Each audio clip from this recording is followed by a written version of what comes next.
Bem, meus irmãos, novamente estamos aqui caminhando mais uma vez na mais longa exposição que nós já tivemos na nossa igreja.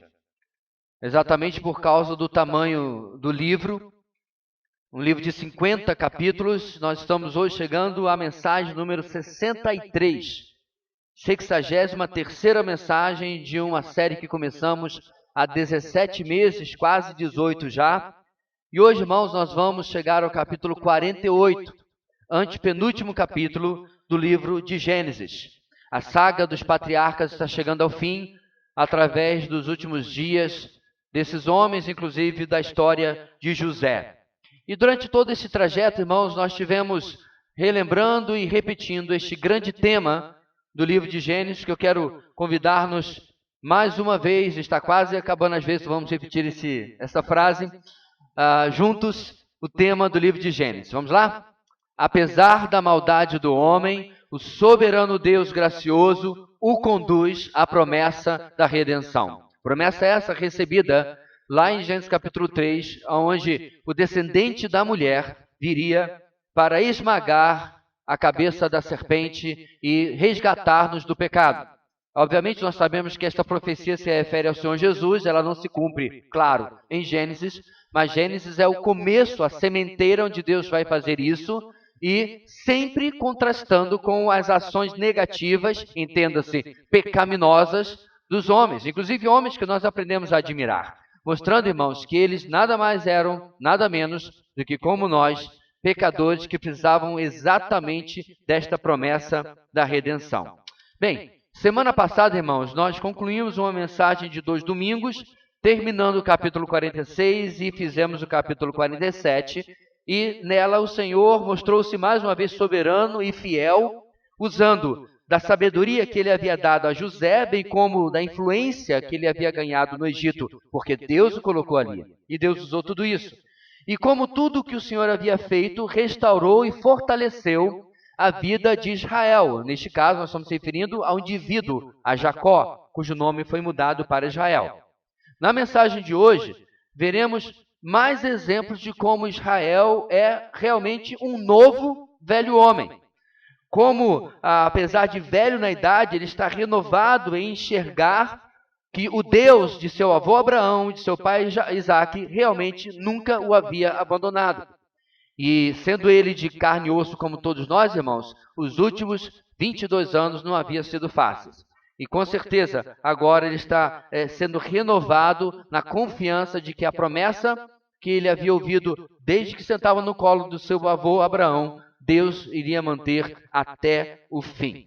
Para entendermos isso, irmãos, quero convidar-nos a lermos então Gênesis capítulo 48, num bonito coral. Agora há pouco na salmodia o coral ficou bonito, eu creio que agora vai ficar mais ainda, porque outras pessoas chegaram, lendo Gênesis capítulo 48, os 22 versículos, ok? Estamos juntos aí? Amém?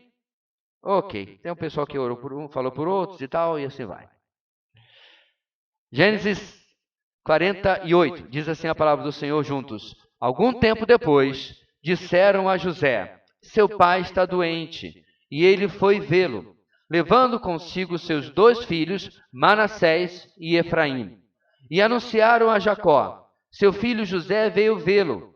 Israel reuniu suas forças e assentou-se na cama. Então disse Jacó a José, o Deus Todo-Poderoso apareceu-me em luz na terra de Canaã e ali me abençoou, dizendo, eu o farei prolífero e o multiplicarei. Farei de você uma comunidade de povos e darei esta terra por propriedade perpétua aos seus descendentes. Agora, pois, os seus 2 filhos que lhe nasceram no Egito, antes da minha vinda para cá, serão reconhecidos como meus. Efraim e Manassés serão meus, como são meus Rúben e Simeão. Os filhos que lhe nascerem depois deles serão seus. Serão convocados sob o nome dos seus irmãos para receberem sua herança. Quando eu voltava de Padã, para minha tristeza, Raquel morreu em Canaã, quando ainda estávamos a caminho, a pouca distância de Efrata. Eu a sepultei ali, ao lado do caminho para Efrata, que é Belém. Quando Israel viu os filhos de José, perguntou: quem são estes? Respondeu José a seu pai: são os filhos que Deus me deu aqui. Então Israel disse: traga-os aqui, para que eu os abençoe. Os olhos de Israel já estavam enfraquecidos por causa da idade avançada, e ele mal podia enxergar. Por isso José levou seus filhos para perto dele, e seu pai os beijou e os abraçou. Israel disse a José: nunca pensei que veria sua face novamente, e agora Deus me concedeu ver também os seus filhos. Em seguida, José os tirou do colo de Israel e curvou-se, rosto em terra.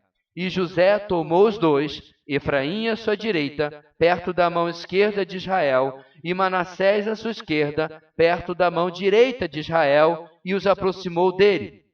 Israel, porém, estendeu a mão direita e a pôs sobre a cabeça de Efraim, embora este fosse o mais novo, e cruzando os braços, pôs a mão esquerda sobre a cabeça de Manassés, embora Manassés fosse o filho mais velho. E abençoou a José, dizendo: que o Deus a quem serviram meus pais, Abraão e Isaque, o Deus que tem sido meu pastor em toda a minha vida até o dia de hoje, o anjo que me redimiu de todo o mal, abençoe estes meninos. Sejam eles chamados pelo meu nome e pelos nomes de meus pais Abraão e Isaque, e cresçam muito na terra. Quando José viu seu pai colocar a mão direita sobre a cabeça de Efraim, não gostou. Por isso pegou a mão do pai, a fim de mudá-la da cabeça de Efraim para a de Manassés. E lhe disse: não, meu pai, este aqui é o mais velho. Ponha a mão direita sobre a cabeça dele. Mas seu pai recusou-se e respondeu: eu sei, meu filho, eu sei. Ele também se tornará um povo, também será grande. Apesar disso, seu irmão mais novo será maior do que ele, e seus descendentes se tornarão muitos povos. Assim, Jacó os abençoou naquele dia, dizendo: o povo de Israel usará os seus nomes para abençoar uns aos outros com esta expressão: que Deus faça a você como fez a Efraim e a Manassés. E colocou Efraim à frente de Manassés. A seguir, Israel disse a José: estou para morrer, mas Deus estará com vocês e os levará de volta à terra dos seus antepassados. E a você, como alguém que está acima de seus irmãos, dou a região montanhosa que tomei dos amorreus com a minha espada e com o meu arco. O texto de hoje, irmãos, tem o seu certo tom de melancolia, de tristeza.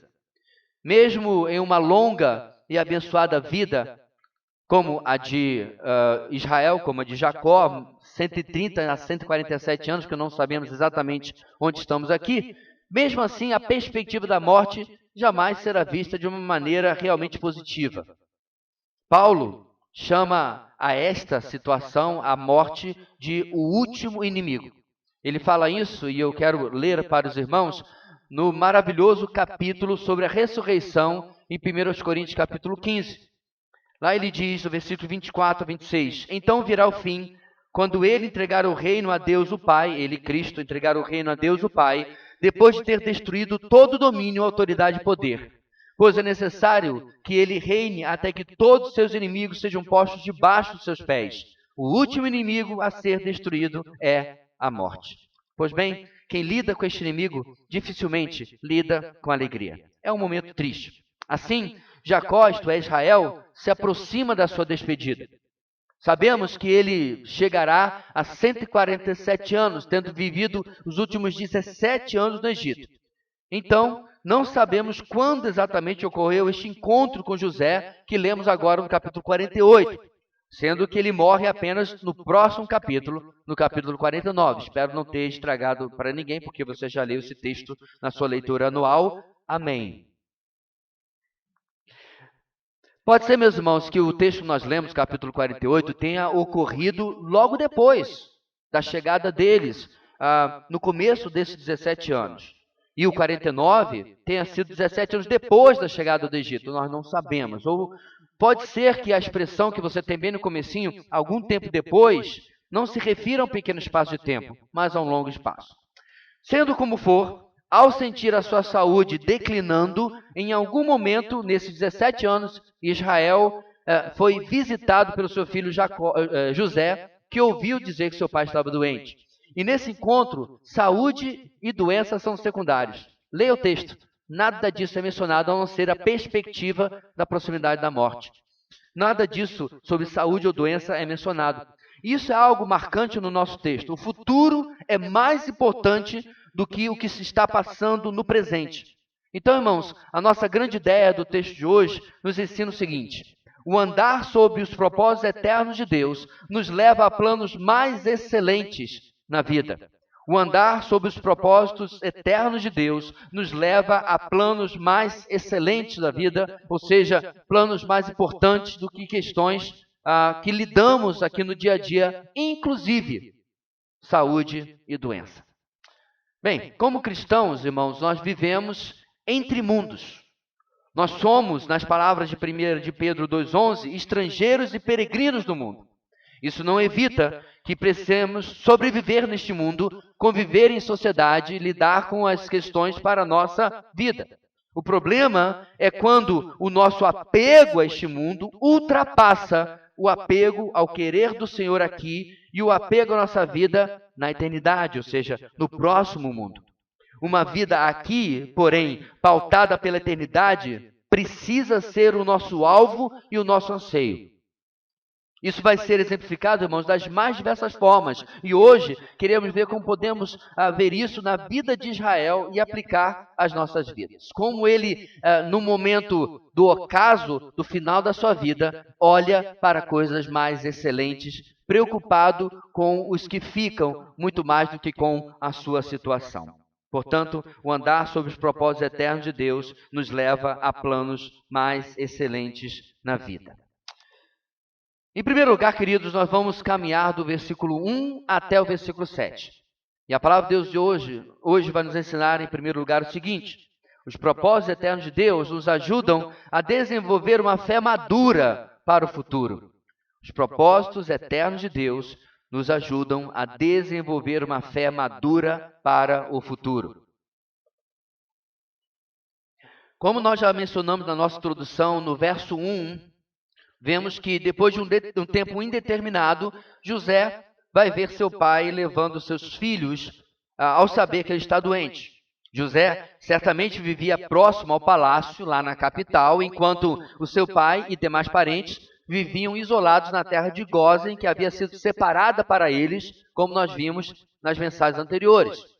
Ao ouvir sobre a visita do seu filho, diz o texto que Israel juntou as forças que lhe restavam para recebê-lo em uma posição mais solene do que apenas alguém deitado na cama, como se ele fosse passivo nessa situação. O gesto de Israel é assumir, vamos chamar assim, a narrativa, o controle do que está acontecendo ali, porque ele tinha um objetivo, ele tinha algo para falar para o seu filho. E do verso 3 ao 4, Jacó, relembra o que José certamente já tinha ouvido, irmãos, muitas e muitas vezes. Ou seja, sobre as promessas de Deus recebida pelo seu pai e pelos seus pais anteriores, Abraão e Isaac. Talvez o que temos aqui, irmãos, seja um resumo econômico por parte do escritor Moisés, e que, na verdade, Israel tenha sido mais detalhado e mencionando como essas promessas retrocediam, como eu disse, ao avô de José, Isaac, e ao bisavô, Abraão. Bem, quando queremos, irmãos, inspirar fé nas pessoas, quando queremos inspirar fé, inclusive em nós mesmos, algo que não podemos deixar de fazer, algo imprescindível, é olhar para trás. Olhar para as obras e para os feitos do Senhor. Em assim dizer, olhar para o currículo do Senhor. Olhar além daquilo que Ele nos falou no passado, mas aquilo que Ele fez. Aliás, esta não é a primeira vez que nós destacamos isso na nossa exposição. De fato, esta é uma lição recorrente em Gênesis e em outros lugares da Escritura também. Muitas e muitas vezes a palavra de Deus fala, olha para o passado, olha o que Deus fez, para que você possa ter a sua fé fortalecida para aquilo que Deus vai fazer. Por exemplo, no Salmo 78, o próprio salmista nos fala sobre contar às próximas gerações aquilo que eles, a atual geração, haviam ouvido e aprendido. Lembra do texto? O que ouvimos e aprendemos, o que nos contaram os nossos pais, não ocultaremos aos nossos filhos. Contaremos à próxima geração os louváveis feitos do Senhor, ou seja, perpetuando para o futuro aquilo que Deus fez no passado. Até mesmo o apóstolo João nos leva a olhar para o passado, além, inclusive, de esperar pelo futuro, quando ele nos exorta à santidade. Quando nós falamos de santidade, irmão, nós estamos falando de algo que estamos buscando agora, certo? Olha o que o apóstolo João fala. Vejam como é grande o amor que nos concedeu o Pai. Sermos chamados, tudo no passado, filhos de Deus. E que de fato somos. Por isso o mundo não nos conhece porque não o conheceu.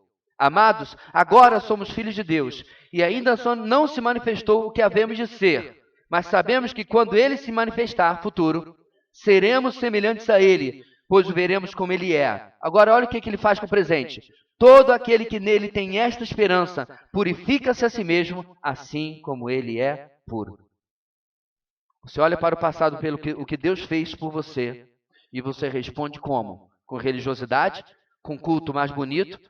Com obras? Não. Acima disso tudo, com vida de santidade. Aliás, o texto é de 1 de João 3, versículo 1 ao 3. Assim, Israel relembra para que José entenda novamente. Não chegamos aqui por coincidência, não chegamos aqui por obra do acaso. É como se ele estivesse dizendo ao seu filho José, filho, estamos vivendo os propósitos eternos de Deus, do Deus das promessas, do Deus que cuida de nós, do Deus dos pactos, do Deus que não nos abandona. Lembre-se disso. Nunca esqueça. Ele estaria querendo dizer, meus irmãos, a José que olhasse para o passado e visse a sua própria identidade. E este Deus havia dito a eles, darei esta terra por propriedade perpétua aos seus descendentes. Perceba que não é propriedade até um determinado ponto, nem mesmo é uma propriedade até que o Messias viesse. Qual é o termo que está aqui, irmãos? Perpétua. Isso inclui os dias de hoje, aliás. Propriedade para todo sempre tinha sido a promessa que o Senhor havia feito. Isso incluía José, seus filhos, seus irmãos e todos os seus descendentes. Pois a promessa dizia, eu o farei prolífero e o multiplicarei. Essas duas palavras, irmãos, são extremamente interessantes porque são as mesmíssimas palavras que você vai encontrar algumas páginas depois em Êxodo capítulo 1, versículo 7. Lá você lê o seguinte, 400 anos depois, que os israelitas eram férteis, proliferavam, tornaram-se numerosos e fortaleceram-se muito, tanto que encheram o país. No hebraico são as mesmas palavras. Moisés é um escritor tremendo, irmãos. Quem não percebe essas coisas na habilidade dada por Deus, é claro, a esse escritor, perde a beleza do texto. Ele pega as palavras usadas e prometidas por Deus a Jacó e repetidas a José, aí ele termina Gênesis, aí ele abre Êxodo e no primeiro capítulo ele registra as mesmas palavras, para mostrar, está vendo? Deus está fazendo aquilo que ele prometeu. Inspirado por Deus, Moisés está deixando as pistas pelo caminho para que o povo de Deus que o ouvia tivesse certeza de que eles também não eram obra do acaso. Os 2,5 milhões de judeus que sairiam do Egito eram promessa cumprida de Deus, como está no texto que nós acabamos de ler nessa noite. Israel continua, declarando ao seu filho nos versos 5 e 6, falando agora sobre mais preparativos para o futuro depois da sua partida, obviamente depois da sua morte. Como reconhecimento do papel que José teve, papel este estabelecido por Deus, Israel decide que Efraim e Manassés, filhos de José, seriam tomados como seus filhos. E, portanto, cabeças também das tribos de Israel. Quando você pega o mapa das 12 tribos hoje, você não encontra uma tribo de José, mas você encontra a tribo de Efraim e a tribo de Manassés. Assim, José recebe nas futuras heranças da terra em Canaã uma porção dobrada. Que isso significava o quê, irmãos? Direito de primogenitura. Israel está colocando, de fato, José como o mais velho, o primogênito dentre os seus irmãos, por causa do papel que ele havia desempenhado. E, de fato, como os levitas não teriam território próprio e José mesmo seria substituído por seus filhos, daí viria a divisão da terra pelas 12 tribos de Israel, que nós bem sabemos. Entre motivações humanas, tal como a preferência de Israel por Raquel, como está no texto, mãe de José, e também entre propósitos divinos, tudo, irmãos, está sendo encaminhado conforme o querer do Senhor. É importante nós entendermos que aqui não é o feito de Jacó ou de Israel, mas é o Senhor conduzindo como ele desejava que o seu povo fosse configurado. O verso 7 comprova que a lembrança de Raquel fazia parte das motivações deste homem, com certeza, mas era parte do plano de Deus. O que isso nos ensina, irmãos, para nós seguirmos adiante no nosso texto? A fé madura do velho Jacó, do velho Israel, neste final, neste ocaso da sua vida, contrasta com vários momentos anteriores da vida dele. Até mesmo naqueles dias antes, logo antes dele se encontrar com José, quando ele ainda não sabia que José estava vivo. Nós vimos, meus irmãos, como Israel, diante de ameaças e riscos, ele se mostrava super protetor para com Benjamim. Ele se mostrava desconfiado até das motivações de seus filhos. Ele se mostrava resoluto, entregue a morrer em tristeza. Lembra? Os meus cabelos brancos descerão em tristeza até a cova.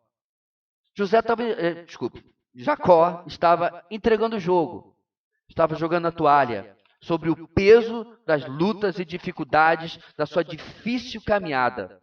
De certa forma, Israel havia perdido de vista as promessas de Deus. Irmãos, como isso lembra os discípulos em meio ao barco ali no mar da Galileia. A tempestade jogando o barco para todo quanto é lado. Eles temendo pela própria vida, mas o 13º homem naquele barco fazia o que, irmãos? Dormia. E aí acorda o mestre, ele acalma a tempestade, você conhece o texto, e aí eles têm que ouvir uma bronca. Por que vocês estão com tanto medo, homens de pequena fé? A relação com que acabamos de ler, meus irmãos, é como quanto mais conhecemos o Senhor, a nossa fé não muda, a nossa fé não amadurece. Eu não estou desprezando, irmãos, aquilo que aconteceu com este senhor. Como já disse várias vezes, perder o filho com certeza é uma das piores dores que alguém pode suportar. Mas José, mesmo não estando mais nos planos do ponto de vista de Israel naquele tempo, estando morto, que é o que ele achava, Deus não havia mudado.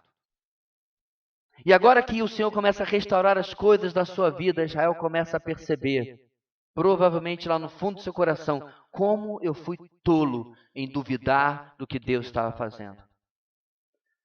Porque, meus irmãos, aquele que mantém os olhos fitos no Senhor e o seu coração aquecido e fortalecido pelas ricas promessas e ensinos da palavra, este pode olhar para o passado e pode aconselhar o presente, mostrando e apontando um futuro seguro e abençoado, porque tudo isso está baseado em quem Deus é e não em nossos sentimentos. A vida vai jogar contra você, meus irmãos, bolas curvas. A vida vai tentar puxar o seu tapete. Agora entenda, a vida não é uma entidade que tem vontade própria, que faz as coisas que está contra você. Nossa vida é Deus. E se tais coisas acontecem, é porque Ele está agindo nessas coisas para o nosso bem também. Por um momento, Israel perdeu isso de perspectiva. Ele precisou ser lembrado pelo Senhor daquilo que Deus estava fazendo na sua vida. Ele precisou ser lembrado pelo Senhor de que os seus propósitos eternos perseveravam, continuavam, e ele precisava agora desenvolver esta fé madura para o futuro. Será que nós temos, irmãos, aprendido com o passado? Será que se você voltasse no tempo e 5 ou 10 anos, você encontraria um outro você que é menos maduro do que você é hoje? Eu não me refiro com menos cabelos brancos ou mais cabelo. Eu não me refiro porque está com um corpo diferente ou o que quer que seja. Eu não me refiro a você voltar no passado, na década de 80, e ver você com aquela moda esquisita. Ponto não é esse. A questão é se você voltasse no tempo e visitasse a si mesmo, você encontraria alguém que hoje você poderia aconselhar, que você poderia inclusive acalmar. Sossega teu coração. Deixa eu lhe ensinar uma coisa que eu aprendi olhando para você. Olha para você 5 anos antes também, 10 anos antes, mas principalmente, olha para o que o Senhor tem feito e tenha a sua fé amadurecida. Tenha a sua fé fortalecida por aquilo que Deus está fazendo segundo os seus propósitos eternos. Seguindo o nosso texto, Israel irá nos ensinar uma segunda importante lição. Esta lição tem a ver com aquilo que todos esperam em comparação com aquilo que o Senhor tem feito. O nosso Deus, irmãos, é especialista em trabalhar fora da cultura, fora do costume, fora daquilo que é esperado. O nosso Deus é especialista, meus irmãos, em pegar mulheres estéreis e através delas fazer uma linhagem santa. Ele faz isso, inclusive, com todas as mulheres dos patriarcas. Não é verdade? Sara era estéril, Rebeca era estéril, Raquel era estéril. A lógica não seria, meus irmãos, o Deus soberano ter escolhido mulheres que fossem férteis? Nosso Deus não trabalha com lógica. E é exatamente isso, meus irmãos, em que Israel vai surpreender, mostrando que, no fundo, ele aprendeu algumas lições de como Deus opera. Em segundo lugar, os propósitos eternos de Deus nos ajudam a trocar os padrões humanos pelos divinos. Do versículo 8 ao 20, nós vamos ver exatamente como, em lugar de seguir aquilo que era cultural, que era normal, que era usual, Israel, observando aquilo que Deus tem feito ao longo do tempo, inclusive na sua própria vida, vai tomar um outro caminho naquilo que ele vai fazer agora. No verso 8, o desconhecimento de Israel de que seriam aqueles jovens ali, de provavelmente 20 e poucos anos, de quem eles eram, não era porque ele não conhecia os próprios netos. O próprio texto explica, meus irmãos, porque ele não está reconhecendo aqueles rapazes. No verso 10, nós descobrimos que devido à sua adiantada idade, ele já não enxergava bem. Interessante. Quem que também não enxergava bem e foi passado para trás? O pai dele, Isaac. Exatamente Jacó, o trapaceiro, aproveitando-se das vistas quase nulas do seu pai Isaac, faz aquilo que nós aprendemos na exposição há muitos e muitos meses atrás. Ele está na mesma situação. E agora ele precisa depender de Deus, de que o seu filho José não agirá para com ele, como ele agiu para com seu pai. A vida dá voltas, não é verdade? E nós vamos ver exatamente como lemos no texto, que José não agirá, não irá proceder como seu pai, mostrando aí mais um aspecto de excelência da vida desse homem. Bem, no verso 9, mesmo sendo uma lição passageira, eu não quero deixar de comentar neste fraseado tão comum dos tempos bíblicos, usado também por José aqui. Quando perguntado quem eram aqueles jovens, ele responde: os filhos que Deus me deu. Esta prática, irmãos, de declarar algo, mesmo que provavelmente fosse óbvio, que fosse provavelmente conhecido, e transformar em uma declaração pessoal de fé, era interessante, irmãos, porque era uma prática comum entre os homens de Deus, entre as pessoas que serviam ao Senhor no Antigo Testamento. É engraçado que se nós falássemos isso hoje, ia parecer um tanto quanto pedante, não é verdade? Eu chegasse aqui, apresentasse para alguém que não me conhece a minha família e apontasse para os 2 filhos que estão aqui e eu respondesse: são os filhos que Deus me deu. Um já seguiu a sua vida e está aqui. Filhos que Deus me deu. Que coisa. Mas naquela cultura não era assim. Não era pedantismo. Era, na verdade, meus irmãos, uma declaração de fé de que o que eu tenho é o Senhor que me deu. Mesmo que nós não usemos, irmãos, este fraseado, que seja o nosso coração sobre nossos filhos, sobre nossos bens, sobre o nosso trabalho, sobre nossa saúde. Que nós possamos compreender, irmãos, que 30, 40, 50, 60, 70 ou quantos anos vamos viver são os anos que o Senhor tem nos dado. Ele e dele, Ele é aquele que nos dá e dele nós recebemos todas as coisas que nós precisamos. Nos versos 10 e 11, pedindo que os jovens fossem trazidos mais perto para abençoá-los, Israel tem um momento de pura percepção da graça de Deus sobre a sua vida. Ele os beija, os abraça e declara que não esperava sequer rever a José. Por quê? Porque para ele José já era morto. Quanto mais conhecer os filhos de José, os seus netos. Essa declaração, irmãos, de Israel mostrando como Deus faz mais do que pedimos e mais do que merecemos, como diz Paulo em Efésios.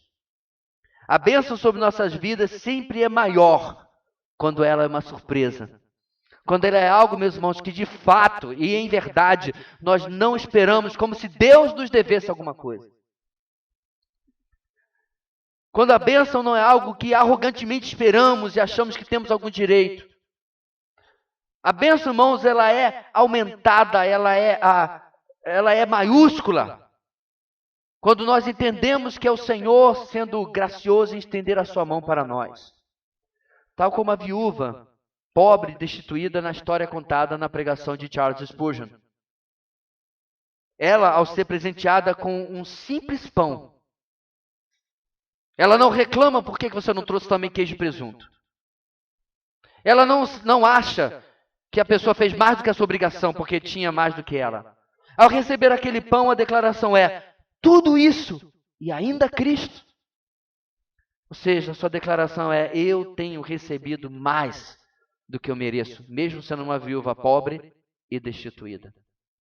A bênção é maiúscula quando assim entendemos. Irmãos, que não sejamos mimados, que tenhamos noção real do nosso valor e nossos direitos e como eles são poucos, como eles são pequenos. Quando eu era garoto tinha uma música que tem uma parte que eu não concordo muito, mas tem um verso que é perfeito. Nós cantávamos antigamente uma música antiga que dizia, meu direito é de não ter direito algum. Meu querer é tão somente o teu querer. Essa parte da música é perfeita.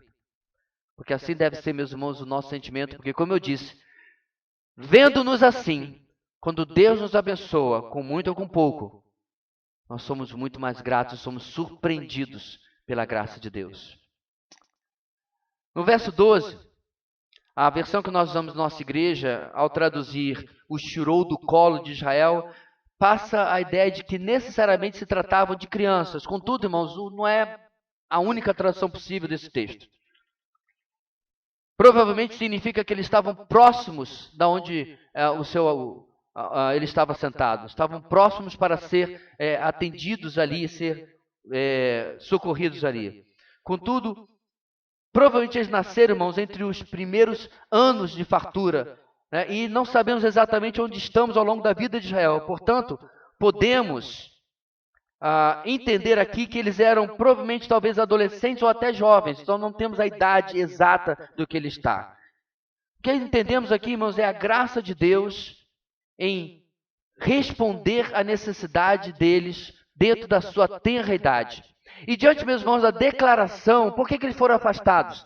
Diante da declaração de Jacó, José, diz o texto, se inclina em terra. Ele mesmo percebe, meus irmãos, na declaração do seu pai, a manifestação da graça de Deus. Nós não merecíamos, mas o Senhor tem feito mais do que nós esperávamos. E aí eu lembrei, meus irmãos, de um homem que fez a mesma coisa, Jó. Ao ouvir que todos os seus bens, ao ouvir que todos os seus filhos tinham sido tirados dele, o que Jó faz? Ao ouvir isso, Jó levantou-se, rasgou o manto e rapou a cabeça. Então, prostrou-se rosto em terra, em adoração, e disse, saí nu do ventre da minha mãe, e nu partirei. O Senhor o deu, o Senhor o levou. Louvado seja o nome do Senhor. Eu não lembro agora quem é o puritano que diz isso, irmãos, mas tem uma frase antiga que diz que muitos adoram quando são abençoados, quando Deus dá. Jó adorou quando Deus tirou. Bem, diante da decisão do seu pai de tornar seus filhos para si, como se fossem seus, e José, sem saber o tempo que lhe restava, no verso 13, ele coloca os seus filhos para serem abençoados por seu pai Israel. Contudo, no verso 14, irmãos, algo inusitado acontece. Israel cruza os seus braços e coloca a mão direita, a mão de autoridade, sobre Efraim, o filho mais novo. E a mão esquerda, sobre Manassés, o filho mais velho. E logo adiante, irmãos, no verso 17, José ficaria contrariado com a decisão do seu pai. E a gente já vai tratar sobre isso. Mas seguindo, meus irmãos, a bênção de Israel, nos versos 15 e 16, ele pronuncia essa bênção. E nela, ele invoca Deus de 3 formas diferentes. E meus irmãos, muito interessante. Lembre-se, não tem nada na Bíblia que seja supérfluo. A escolha das coisas é planejada por Deus para estarem aqui. O que Israel fala, irmãos? Este Deus é o Deus dos seus pais, em primeiro lugar. A herança espiritual de uma geração a outra é algo de extrema preciosidade. Porque, irmãos, que bênção é poder olhar para nossas famílias e perceber a visitação do Senhor nas gerações anteriores. Que maravilha, meus irmãos, particularmente na minha vida, poder olhar para a vida dos meus pais, para a vida dos meus avós, dos meus bisavós e ver a visitação do Senhor e esperar em Deus que possa ser visto na vida dos meus filhos. Mas se por acaso, irmão, você tem começado na sua família a caminhada com o Senhor, em você, que essa gloriosa tradição seja perpetuada na vida dos seus filhos e dos seus netos, e eles possam olhar para trás, para aquele antepassado seu, do início do século XXI, ou do final do século XX, que começou essa caminhada com o Senhor. Mas isso é uma tremenda bênção, irmãos. Isso me lembra uma coisa que nós conversávamos há muitos anos, também minha esposa, que às vezes as pessoas no passado ficavam muito impressionadas com aqueles testemunhos. Quem você era? Eu era ex-bandido, eu era ex-bruxo, eu era ex-isso, eu era ex-aquilo, eu matava, e todo mundo ia ouvir o testemunho do cara. Aí lá estava eu, que me converti aos 10 anos de idade. O que você era? Eu falava palavrão na rua. Eu era ex-falador de palavrão na rua. Ninguém quer ouvir o testemunho desse camarada. A minha esposa foi com 8 anos. O que você era? Eu brigava com os outros por uma boneca. Ninguém quer ouvir o testemunho de ex-briguenta de boneca com os outros. Quer ver o bruxo. Quer ver o camarada que matava. Como se Deus tivesse tido mais trabalho de salvar aqueles do que de salvar os outros. Sou muito grato, meus irmãos, por ter nascido em um lar que, apesar que estava temporariamente longe do Senhor, mas tinha os meus avós e os meus bisavós para um longo legado andando com o Senhor. Que bênção é isso que eles estão vendo acontecendo. O Deus dos seus antepassados é a forma como Israel identifica. Mas tem uma segunda coisa que ele fala sobre Deus. Em segundo lugar, Israel o chama de o Deus que tem sido o meu pastor em toda a minha vida até o dia de hoje. Ele é o Deus que cuida, protege, zela, alimenta os seus. Irmãos, nós que somos o seu rebanho, estamos debaixo da mesma proteção. Ele é o nosso pastor e nada nos faltará. Nenhum dos títulos de Jesus é mais doce do que quando em João capítulo 10 ele é chamado do bom pastor, aquele que dá a sua vida pelas ovelhas. E até quando, irmãos, podemos tê-lo como nosso pastor? Qual é o prazo de validade? Diz o texto, em toda a nossa vida, até o dia de hoje. Não significa que Deus iria deixar de ser, mas é porque durante todo o tempo que eu vivi, que eu posso lembrar, Deus tem sido o nosso pastor, o meu pastor, Ele tem cuidado de mim. Pastor, mas e amanhã? Como é que faz? Se você tem dúvida disso, olha o que o salmista fala no Salmo 73. A quem tenho eu no céu, senão a ti? E na terra nada mais desejo além de estar junto a ti. O meu corpo e meu coração poderão fraquejar, mas Deus é a força do meu coração e a minha herança para sempre. Ele está sempre com nós, conosco, sempre ao nosso lado, sempre nos guardando. E finalmente, terceira coisa que ele fala sobre o Deus que o tem acompanhado. O anjo que me redimiu de todo mal, ou me tem livrado de todo mal. E caso você esteja pensando que, além de Deus, Israel incluiu aqui algum ser angelical, Creio que você já aprendeu. Não. Ele está se referindo à manifestação física do Senhor, o anjo do Senhor, aquilo que nós chamamos da cristofania, a manifestação do Senhor Jesus, ainda ou já no Antigo Testamento, antes da sua encarnação, na verdade, 1.500, 2.000 anos antes da sua encarnação. Para Israel, meus irmãos, este anjo, era o motivo de todos os males de sua vida terem sido transformados em resgate e libertação na vida dele. E com esta evocação tão completa, ele pede que este Deus, que ele tratou desta maneira, que ele identificou desta maneira, abençoe também a quem? Os seus netos, Efraim e Manassés, e coloque sobre eles as bênçãos prometidas aos patriarcas e toda a sua descendência. E aí nós chegamos, irmãos, àquela história de José ficar contrariado com o pai dele. Não dá para fingir que não está no texto, é claro, né, irmãos? 17, 18, verso 17, 18, José está contrariado. Não gostou, traduziu a NVI para ficar mais leve. José, irmãos, tal como nós normalmente somos, espera e entende que o Senhor agirá de uma determinada forma. Muitas vezes da forma como nós achamos normal e correta. Neste caso, por exemplo, o normal e o correto era priorizar e abençoar o mais velho, o primogênito. Contudo, mesmo sem jamais ter ou poder pecar, o nosso Deus nem sempre opera segundo os padrões pré-estabelecidos ou os padrões esperados pelos homens. Aqui ele age, meus irmãos, como agiu outras vezes fora da curva. Na verdade, ele fez assim por 4 gerações. Ele colocou Isaac acima de Ismael.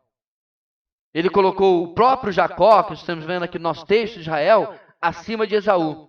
E agora ele coloca José acima de Rúben, o mais velho, o irmão mais velho, e Efraim acima de Manassés. Ou seja, o nosso Deus, meus irmãos, não opera pelos nossos padrões, pela forma como nós enxergamos a realidade. Ele faz, muitas vezes, de outras formas, e Israel está começando a aprender isso. Os padrões divinos, irmãos, são incomparáveis para com os nossos padrões humanos. Aqui o Senhor está quebrando padrões da cultura, não apenas por querer fazer, mas para comprovar a sua soberania de escolha. Em outras palavras, sua soberania na eleição, na escolha daqueles que estarão em aliança com ele. Se particularmente Israel teve algum tipo de orientação direta do Senhor, o nosso texto não fala. Ou se Deus está agindo através dele pelo seu Espírito, não sabemos. O fato é que o servo de Deus está imitando e seguindo o que aprendeu ao longo do tempo que vinha andando com o Senhor. E aí, respondendo de forma doce e tranquila a José, diante daquilo que ele não gostou, Israel o assegura que Manassés também seria um povo abençoado e numeroso. Não se preocupe. Mas Efraim teria destaque e poder. E realmente assim foi, irmãos. Se você adiantar-se na Bíblia, anos depois, a tribo de Manassés seria tão grande que metade ficaria na terra prometida, a oeste do Jordão, aliás, do lado de cá, e a outra metade a leste, porque ele tinha gente demais. Ele ficou com 2 territórios de um lado e de outro. E, de fato, ele ocupou entre 20% a 25% do território de toda a nação de Israel. Tão grandiosa que se viu a tribo de Manassés. E a tribo de Efraim? Ela se tornaria a principal tribo do Reino do Norte. Quer uma prova? Quando nós passamos pela exposição de Oséias, mais de 30 vezes Efraim é usado para significar todo o Israel, o Reino do Norte. Lembra aquela passagem maravilhosa? Como me esquecerei de ti, Efraim? Deus está falando de todo Israel. Mas Efraim era a tribo mais significativa e assim ela era identificada. Bem, e os filhos de José se tornariam, diz o texto, um dito popular de evocação de bênção. Então, se você quiser abençoar alguém, se você quiser falar uma coisa bonita para alguém, aprenda aí com Israel. Que Deus faça você como fez com Efraim e com Manassés. Rapaz, se alguém vira para você falar uma coisa dessa, diz o texto que é algo bom. É bênção. Eu não sei se vai ter tanta terra, né, irmão Some, assim. Creio que não.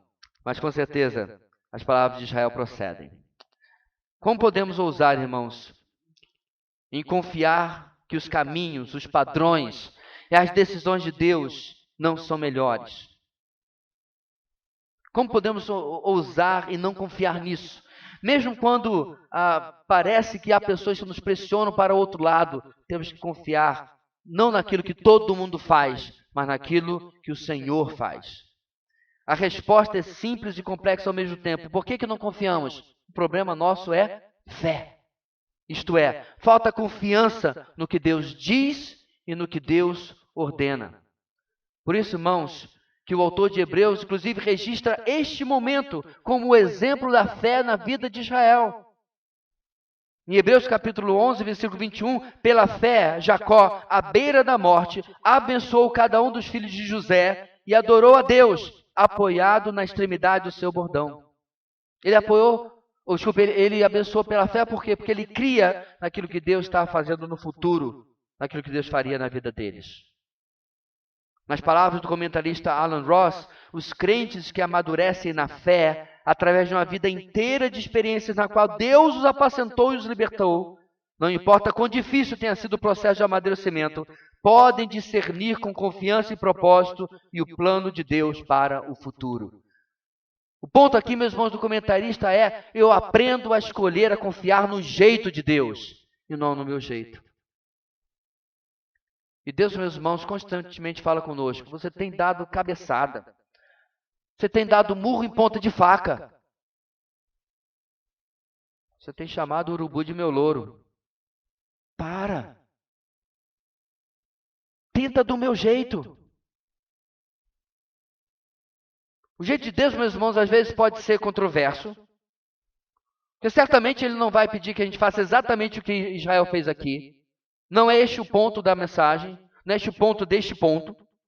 O ponto aqui, meus irmãos, é que muitas vezes Deus vai nos desafiar pela palavra, pelo Espírito, a fazer coisas que estão fora da curva, que outros talvez não compreendam. O quê? Você perdoou aquele camarada, você perdoou aquela... E as pessoas não vão compreender. O quê? Você não foi atrás dos seus direitos? Todo mundo faria isso, mas a minha mãe já falou: você não é todo mundo. E o nosso Deus também fala que não possamos seguir a multidão, mas seguir aquilo que o Senhor deseja que nós possamos fazer.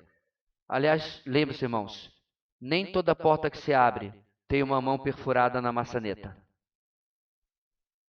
Nem sempre as portas são abertas pela vontade e pela determinação do Senhor, como vontade dele para a nossa vida. Quando somos amadurecidos nesta fé, tudo fica mais claro. E as decisões mais fundamentadas, elas inclusive chegam até a parecer mais fáceis para os que estão do lado de fora, mas é porque estão sendo movidas por Deus, porque fáceis não são. Na verdade, a fé, meus irmãos, é uma planta frágil.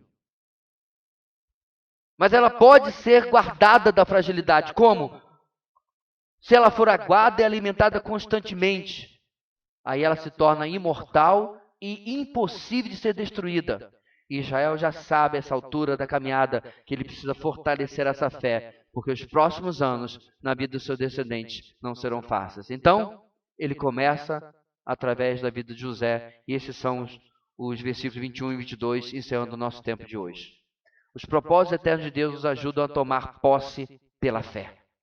Os propósitos eternos de Deus nos ajudam a tomar posse pela fé. Ah, pastor, agora sim chegamos naquele ponto da mensagem que eu vou... Vai o quê, querida? Pode guardar a profetada para lá, que não é esse tipo de igreja, não. Não é esse tipo de posse.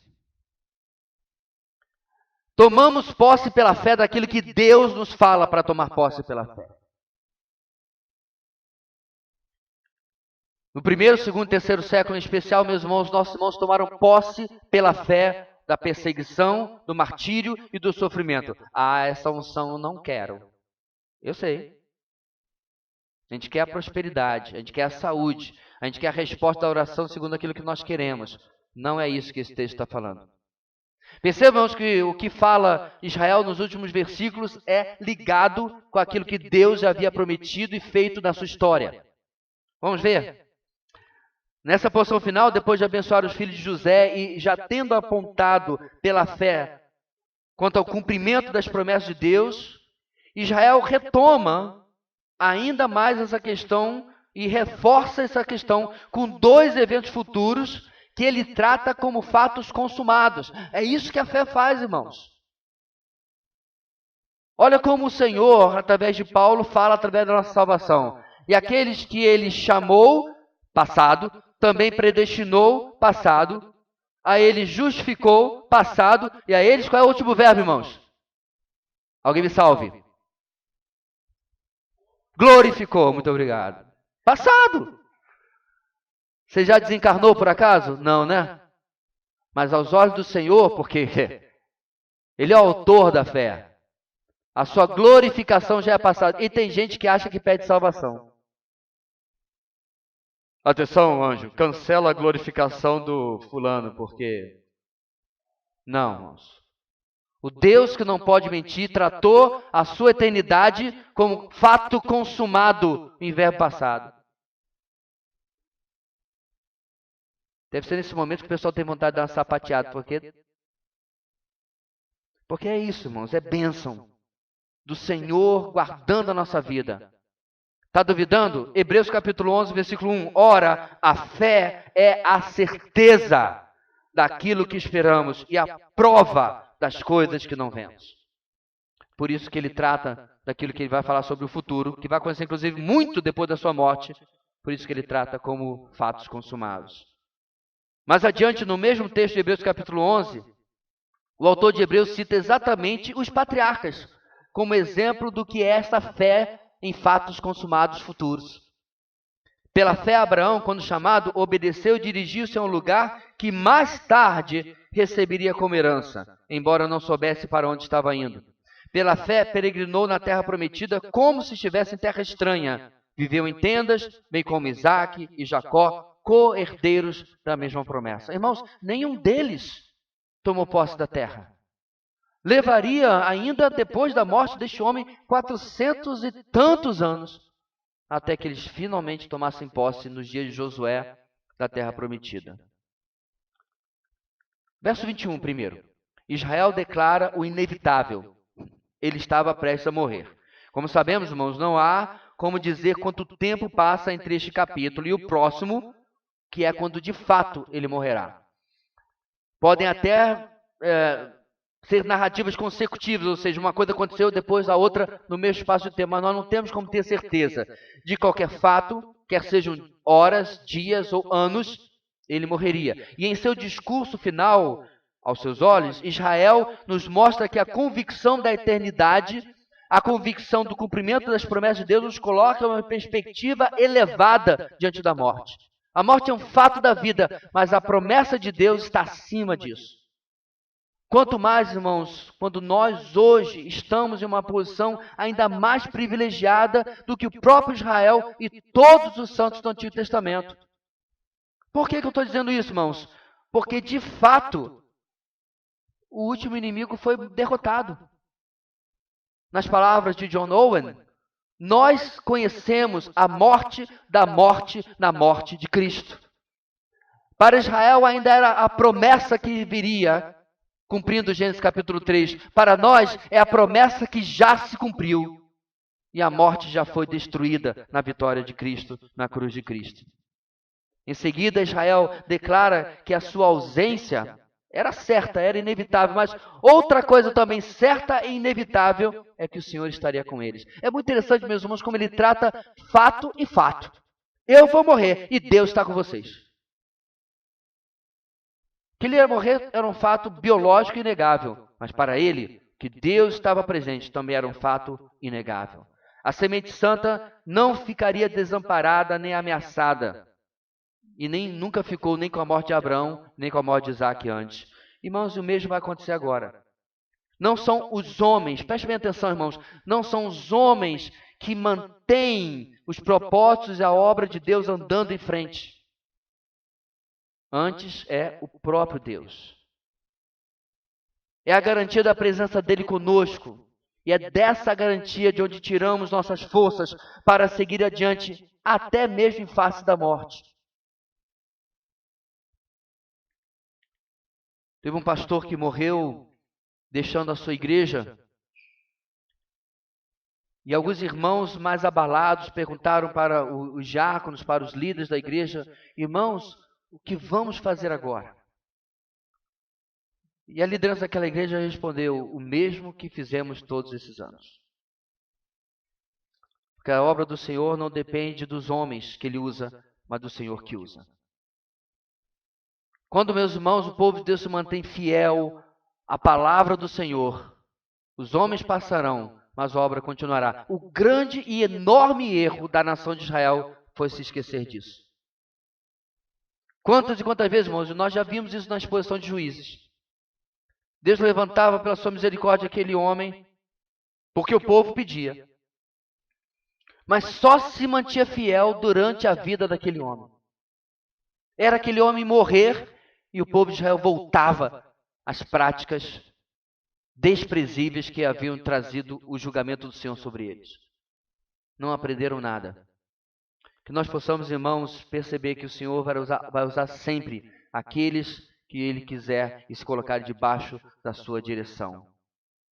Finalmente, irmãos, no verso 21, a declaração maior de fé como um fato consumado, como um evento certo e seguro, é quando ele fala: Deus os levará de volta à terra dos seus antepassados. Israel está reavivando no coração e na mente do seu filho José a fé dos seus antepassados, a fé que havia feito Abraão sair da Mesopotâmia e ser reconhecido como Deus, como o pai da fé. José agora, meus irmãos, como o novo primogênito dentre seus irmãos, tem a função de fortalecer os seus irmãos agora, sabendo: nossa estada aqui é temporária, até que Deus nos sinalize como vamos sair daqui. E como nós sabemos, isso ainda levaria 4 séculos.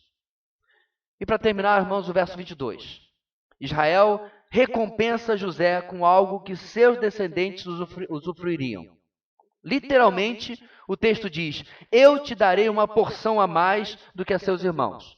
Sei que a NVI traduz um pouco diferente, mas essa é a tradução literal. José teria proeminência porque ele teria uma porção a mais. E olha que coisa interessante, irmãos. De novo, a habilidade de Moisés dada por Deus é incrível. A palavra porção, em hebraico Shechem, é um jogo de palavras com o nome da cidade Siquém, aonde os ossos de José depois seriam enterrados. E detalhe, na terra que ele um dia receberia por herança. É como se o pai tivesse dito: eu vou lhe dar uma porção na terra que se chama porção, ou quase isso, aonde você um dia será enterrado. E aí nós verificamos isso lá em Josué 24. Os ossos de José que os israelitas haviam trazido do Egito foram enterrados em Siquém, no quinhão de terra que Jacó havia comprado dos filhos de Amor, pai de Siquém, por 100 peças de prata. Olha a última frase: aquele terreno tornou-se herança dos descendentes de José. Lá no Novo Testamento, em João capítulo 4, quando Jesus se encontra com a mulher samaritana, olha o que o texto diz: era-lhe necessário passar por Samaria. Assim chegou a uma cidade de Samaria chamada Sicar. Pegou? Passou o tempo, o nome da cidade mudou. Perto das terras que Jacó dera a seu filho José. Eu gosto dessas coisas no texto porque mostra o bom humor do nosso Deus. Como ele esconde na história, na narrativa, as pérolas do seu cuidado.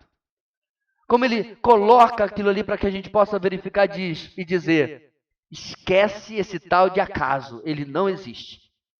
Está mais fácil Papai Noel existir do que acaso. Aliás, Papai Noel existe, só que não é Papai Noel, né? É Nicolau. Acaso não existe. É inventança, é desculpa para pessoas que não querem se render à providência e à soberania de Deus. Ao colocar, então, irmãos, diante de José, esses 2 eventos futuros, isto é, que o Senhor os levaria de volta para a terra prometida e que ele receberia uma herança em um lugar tão específico, o velho Israel serve-nos de exemplo de como a fé deve funcionar. Mesmo que eu e você, irmãos, não tenhamos uma revelação sobre coisas tão específicas como nós vemos na vida desses homens aqui, ainda assim, temos promessas e mais promessas do Senhor revelados em sua palavra. Essa é a razão, querido, porque você precisa ser um homem, uma mulher da palavra. É por isso que a sua Bíblia tem que ser, como dizia Spurgeon, nota-se a vida espiritual de alguém é que ela está tão bem quanto a sua Bíblia está mal. Folheada, rasgada, sublinhada, manuseada. Você pode dizer assim, pastor, sua vida está bem ruimzinha, porque sua vida está novinha. Essa é de trazer para o púlpito, irmãos. Homens e mulheres da Bíblia. E esse processo, irmãos, que acontece na vida de Israel não é algo do dia para a noite. Já terminando a nossa mensagem, ele é um andar diário, é um andar progressivo debaixo desse propósito eterno de Deus. Às vezes, irmãos, vamos duvidar, infelizmente, como José duvidou, como Jacó duvidou, como todos os homens antes deles duvidaram, como João Batista duvidou. Às vezes vamos perder a esperança da própria vida. Vamos ser tentados a ser como todo mundo, particularmente todo mundo que não conhece o Senhor, é claro. Contudo, irmãos, nós não somos e não devemos ser assim. Porque nós não somos como todo mundo. Veja, meus irmãos, como o apóstolo Paulo exorta os Tessalonicenses, quando eles estavam perdendo irmãos, toda semana se reuniam e viam cadeiras vazias. Estavam perdendo irmãos sendo jogados às feras, sendo crucificados, sendo queimados vivos. E a igreja começava a ser abalada pela perseguição e pelo momento que viviam. E aí Paulo escreve para eles o seguinte: irmãos, não queremos que vocês sejam ignorantes quanto aos que dormem, para que não se entristeçam como os outros que não têm esperança. Vocês não são como todo mundo. E no resto do texto ele vai falar sobre como, tal como Jesus morreu e ressurgiu, também aqueles que estão dormindo, ou seja, morreram, virão com Jesus ressuscitados. E ele vai explicar que com a palavra do Senhor e o toque da trombeta, o voz do arcanjo será dado e o próprio Senhor descerá dos céus e os mortos em Cristo ressuscitarão primeiro. Depois nós, os que estivermos vivos, seremos arrebatados com ele nas nuvens para o encontro com o Senhor nos ares. E assim estaremos com o Senhor para sempre. Olha o último versículo 18. Consolem-se uns aos outros com essas palavras. Por quê? Porque você não é todo mundo. Portanto, irmãos, ao andarmos dia após dia sobre os propósitos eternos de Deus, que nós possamos ter a nossa visão e a nossa perspectiva de vida transformadas a cada dia. Que nós possamos viver à luz da eternidade, viver para a glória de Deus. Sabendo, meus irmãos, que as questões circunstanciais que acontecem em nossas vidas, mesmo as mais sérias, não escapam do controle do nosso Deus. E que nós podemos olhar além delas e olhar lá para frente, falando para o nosso futuro o que aconteceu no passado e transformando a nossa postura no presente. O andar sobre os propósitos eternos de Deus nos leva a planos mais excelentes na vida. Que essa seja uma declaração que reflita a sua semana. Vamos orar. Deus querido, muito obrigado pela tua palavra e como ela nos traz o processo de mudança, de transformação, de amadurecimento dos homens que o Senhor decidiu usar no passado.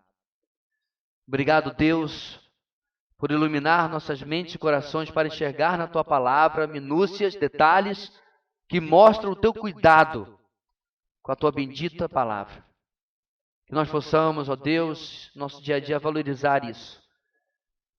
Como o Senhor zelou por ela e como ao longo de tanto tempo homens e mulheres se dedicaram para chegar às nossas mãos, para que possamos ter acesso à tua revelação. Abençoa, Deus, novamente esta mensagem nos nossos corações. É o que oramos em nome de Jesus. Amém e amém.